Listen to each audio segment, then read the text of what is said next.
Hey everybody, it's going to be a big day. We're back and bigger than ever. Don't go away.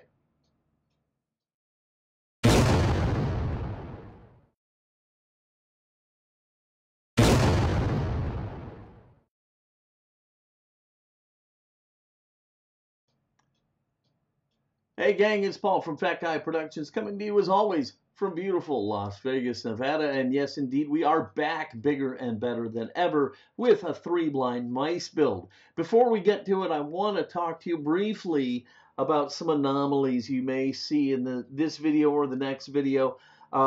Everything has been revamped, and also I've been out of the saddle for a while. So I'm using my microphone in a different position. I've got new cameras placed in different places and lights to contend with and all this other stuff. And so you may see some erratic lighting. You may see me work out of the scene because, you know, I've got to relearn where to position my work so that it stays in frame.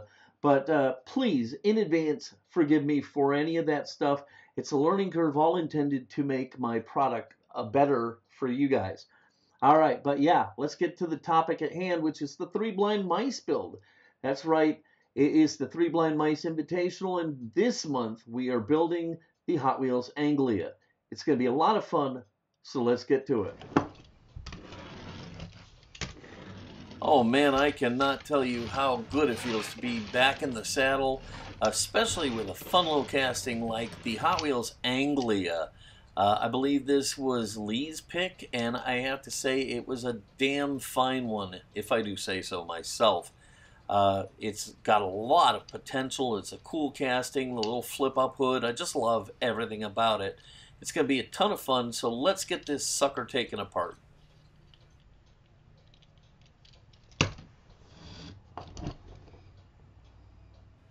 Okay, so we're going to go ahead and drill this car apart. As you know, the posts have a little mushroomed overhead, and we're going to drill those out. Now, I don't really need to use my shielded drilling here because the one nice thing about the Anglia is it has a nice big giant dimple in the middle of each post. So I can just take a straight old drill bit and it'll stay centered because of that little dimple. So we'll just go ahead and drill the mushroom off, and then we can get this car apart. Now that it's apart, we can go ahead and take a closer look and see what we've gotten ourselves into here. To begin with, it's got a plastic base. Yuck, hate it. But I have some plans for it, so hopefully at the end of the day it'll come out really cool. The interior, unusual, completely chromed over. That's going to play into my hands a little bit further down the road, so yeah, it's going to end up being a good thing. Then we got the window, the windshield here, just a little tiny thing, nothing to write home about. And then, of course, we've got the body with the little tilting hood.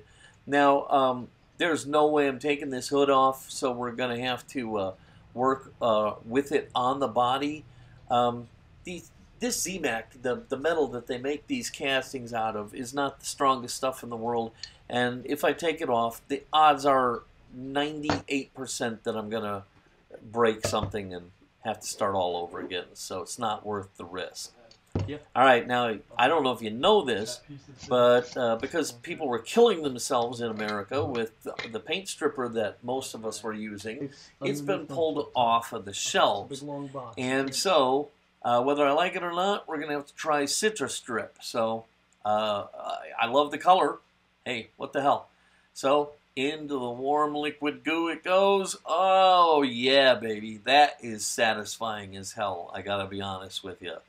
So, hopefully it'll work, but we'll see what happens.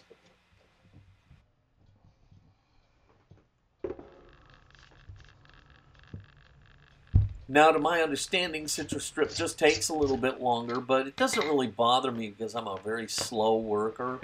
And so, you know, I'm normally leaving my cars in for a day or two. It doesn't really matter. In this instance, I went really fast and was back at it in about 2 hours when I pulled this out. So I can't tell you how fast it works, but as I pull it out, damn. This paint is only being held on by the stickiness of the slime that it is in. Other than that, it's just falling right off the casting. So yeah, kudos to Citrus Strip.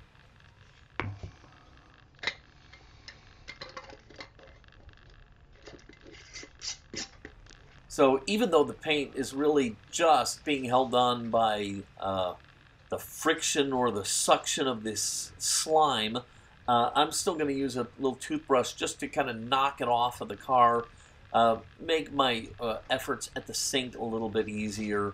So we're just kind of really, no energy at all. It's just kind of slurping off right here. So no big deal. We'll just get all that as much off as we can. Then we'll take it to the sink for a nice wash.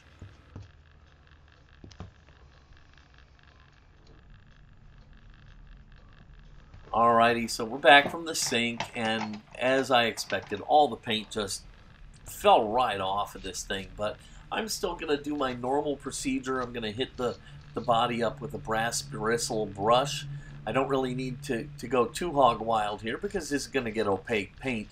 But, you know, not only does this kind of even things out and remove any little flakes, it also gives me a chance to really look the casting over and see what else I might need to pay attention to. And in this case, that's going to be a good thing, and I'll show you why here in a little bit.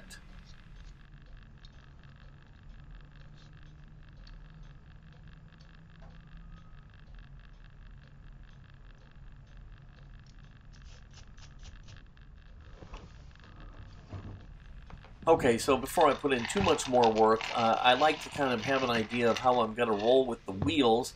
And yeah, I know, I did all this work revamping my work area, and I still have all my wheels just tossed into this box. So yeah, that's on my list of things to do. So what I do is I just kind of slide around through the pile until I find a wheel I like, and then I hope that I can find 3 others just like it. So that's what I'm doing here. So here's where the brushing the car down paid off. While I was doing it, I noticed some casting lines on the front fenders that were pretty obnoxious. So I'm just knocking those off with a small little file, you know, because they were ugly. All right, now that the car body is ready, I took a quick picture of it, opened it up like this in Photoshop, and I laid out my design on it to see, you know, kind of proof of concept. And I'm thinking it's looking pretty good, so I'm going to go ahead and push forward. So since I know that that's what I'm going to do, I'm going to take the body over to the paint booth, where I'm going to lay down a coat of Tamiya Fine Primer. And then after that dries, I'm going to follow it up with a little bit of Tamiya X2 Gloss White paint. And that'll serve to be the top half of the two-tone paint job. So we'll just go ahead and get everything mixed up and lay it on down.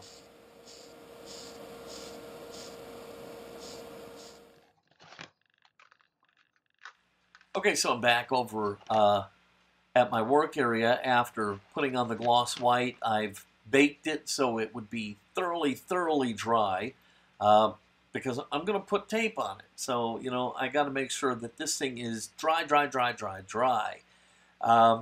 So in case you haven't noticed, I like a lot of Tamiya's products, and their masking tape is no different. I love this stuff. It comes in different thicknesses. It's got just the right amount of adhesive, so it sticks down really well, but when you go to take it off, it doesn't pull up any paint or do any damage.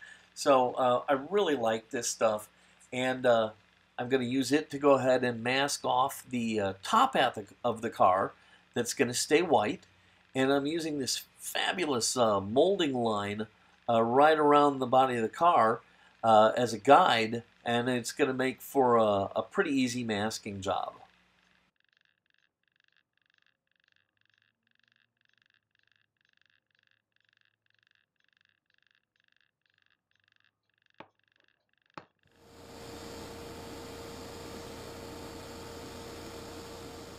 Okay, so with the top half masked off, I'm back at the paint booth with a little bit of Tamiya X6 Orange.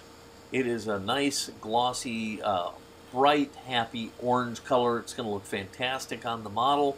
So I'm going to break out my Tamiya. I'm going to thin that down with a little Tamiya X20 thinner. And as always, I'm going to hit that up with a little bit of Mr. Color self-leveling thinner to make sure that the paint will flow out and be really, really nice and smooth.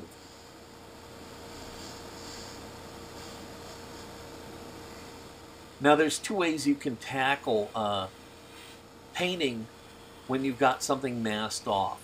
The first way is what I'm going to do today, and I'm just going to go with really, really, really fine misty coats that will dry almost as soon as they land on the model. And the idea here is that if the tape is not in pressed down really, really well in a certain area, that the paint won't be able to run through that area and get up underneath the tape. Another way you can do it is after you have it taped up, you can come over, and in my case, I would paint the whole thing white again and use that white paint, the same white paint that's on the car now, and that would seal the edge of the tape. You then let that dry, and then you can go ahead and you can paint your secondary color after that is dry. But I think that takes a little bit too long. It makes the tape stay on the car longer than I like to, so I don't like to do it if I can avoid it. So the way I'm going to go is just apply a lot of very light coats, building it up and sealing the edge of the tape as I go.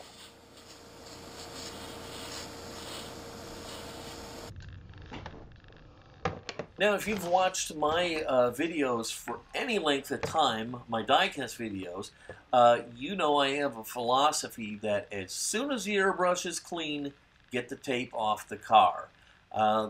This has worked great for me because if you leave it on too long and it dries too much, it can become brittle and it can actually kind of fracture as you're pulling the tape off and leave a rough, jagged line. You don't want that. If you take it off too soon, it can string and make a mess, and you don't want that. So I've found that this stuff tacks up and gums up just enough so that once the brush is clean, I can come over and peel the tape off. I like to use a pair of tweezers, get ahead and get the tape. Keeps my fingers clean and less chance of me spreading paint around. And then when I am pulling the tape off, I like to pull back and cut into the fresh paint. And it's sort of like using the edge of the tape to cut a line, a clean line between the two colors. Yeah, it came out really nice. Now, I will tell you, it's not perfect. It's really hard to see, and I didn't notice it until I was completely done with decals and clear coat and everything. But there is some little areas of bleed. They don't really show up in the video or the pictures, but trust me, they're there. It's enough to drive me crazy, but you really can't see it just by looking at the car. You really have to kind of get up in there, and the only way I saw it was by taking some ultra close-ups, and that really brought it out where I could see it. So hey, not everything is always perfect, so don't get discouraged if you have an issue. Just march through it. Alright, so with the tape off and the paint drying, I can go ahead and turn my attention to the base. And to make the wheels that I'm going to use really work out, I'm going to do some axle tubes. It's going to change the stance ever so slightly, but it's also going to ensure that the car can roll and whatnot. So I've just got some brass tube, and I've marked it to length, and I'm just trimming it down. And then I'm going to glue it in place using some thick cyanoacrylate, or super glue. And because this car is not going to be played with, I don't feel like I need to use baking soda or epoxy. I think the thick super glue in the quantities that I'm going to use is going to be more than enough to hold these tubes in forever. So that's the way I'm going to go. You know, basically I'm choosing the path of least resistance. If I was worried about its stability or soundness, I might choose a different method, but for this one, I think this is going to be more than enough.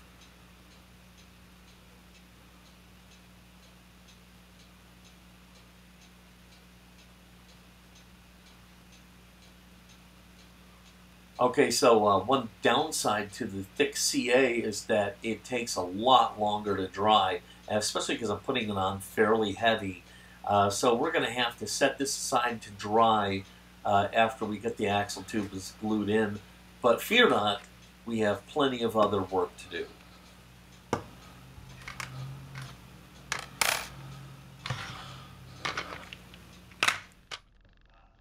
So I had really big plans for decals, and you're going to hear more about that in the coming videos, so I'm not going to get into details. But I had to turn to my fallback position, which is my trusty old Sunny Scopa water slide decal paper made to be used with a laser printer. So this is the white paper, and I fed it into my laser printer and printed out my logos. Now, the problem with that is, you know, it's almost impossible for my logo to be trimmed out right up against the edge, especially this small.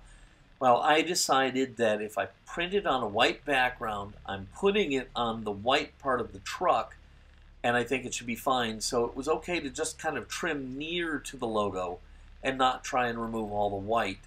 I figured it would not show, and in the end, it doesn't show at all. So as far as it being a fallback position, yeah, but it really worked out great. So I've got the two decals cut out, and now I can get my little bowl of water. I've got my water brush, my tweezers. If I could ever pick this damn thing up off the table, we'll dip it in the water and let it soak.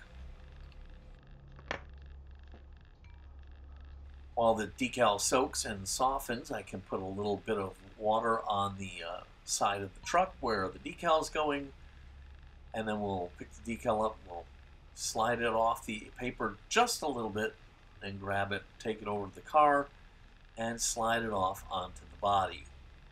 And there you have it. Now, it is a little crooked, and it's going to need a little bit of adjustment, and I have found nothing works better than just a plain old toothpick. For some reason, it's the perfect implement for nudging your decals around. So, keep some toothpicks handy. They work great.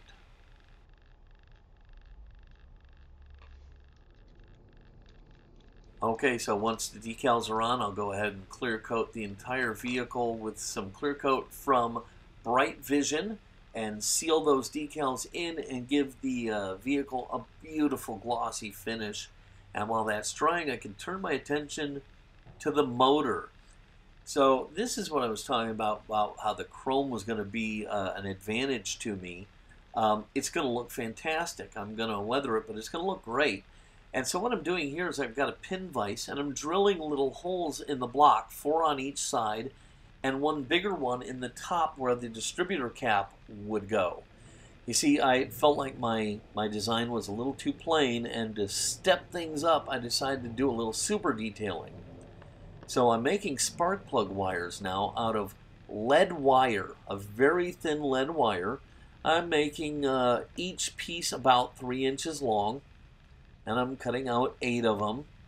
And this stuff is fantastic for all sorts of detail work. So I've gathered them all together, all 8 pieces, and I'm kind of twisting the base up, and then I'll feed that through where I drilled for the distributor cap. And that's going to come out the bottom of the motor into that little opening. And then to keep things in line while I run the rest of the wires where they need to go, I'm going to bend them around and hook them around the steering wheel so that it won't pull out while I'm tugging on wires and moving them around. So once I've got that done, I can go ahead and start feeding each wire to each hole on the sides of the motor for spark plug wires. Yeah, this little kit of lead wire has saved the day more than once, especially in model building. And I'm going to put a link for it down below in case you want to go ahead and get some. But do remember, it's lead, so after handling it, make sure you wash your hands up pretty good. All right, so now what I'm going to do is I'm going to go ahead and thread each individual wire through one of the holes I drilled to represent the spark plug wire. And although I've got my little magnifying visor on, what I'm finding is that it's really hard to deal with this very, very soft and thin wire.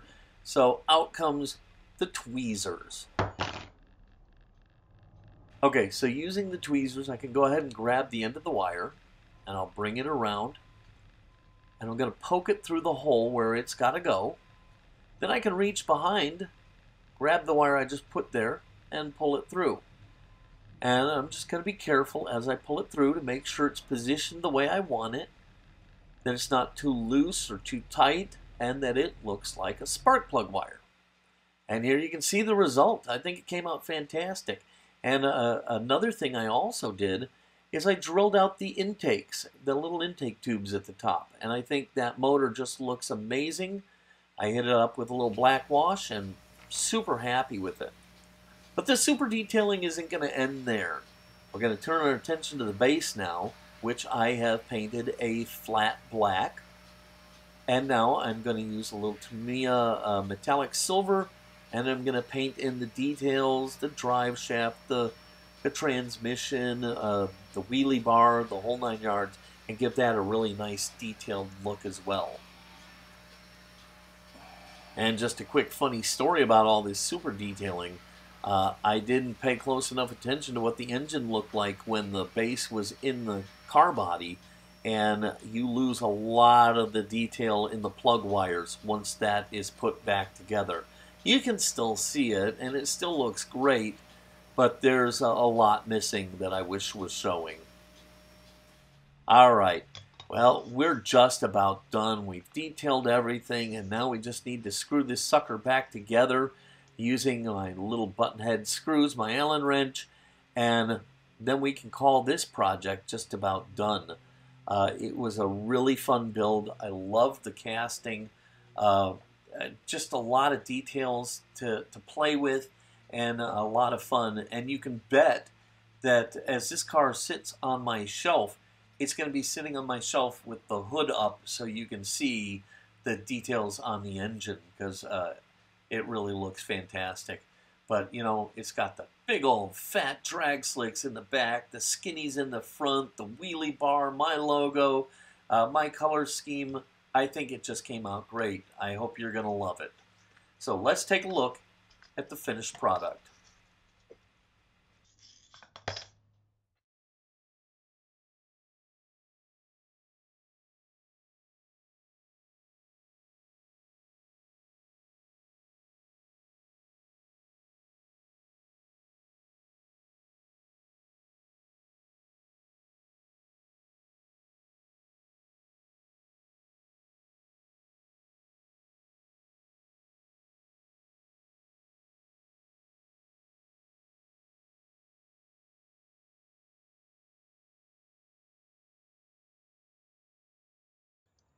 All right, there you have it, my vision of the Anglia, and I think it came out pretty damn good for my first car back, so I'm really excited about it. I hope you loved it.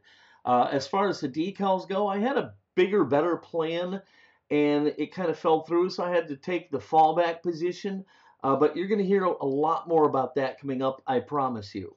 All right, I hope you liked this video. If you did, give it a thumbs up, click subscribe, click the little bell, and you'll be notified anytime I release a new video. All right, I'm going to go ahead and get out of here. Until next time, this is Paul wishing you the most amazing, fantastic day doing whatever it is that you love the most. Until next time, be good.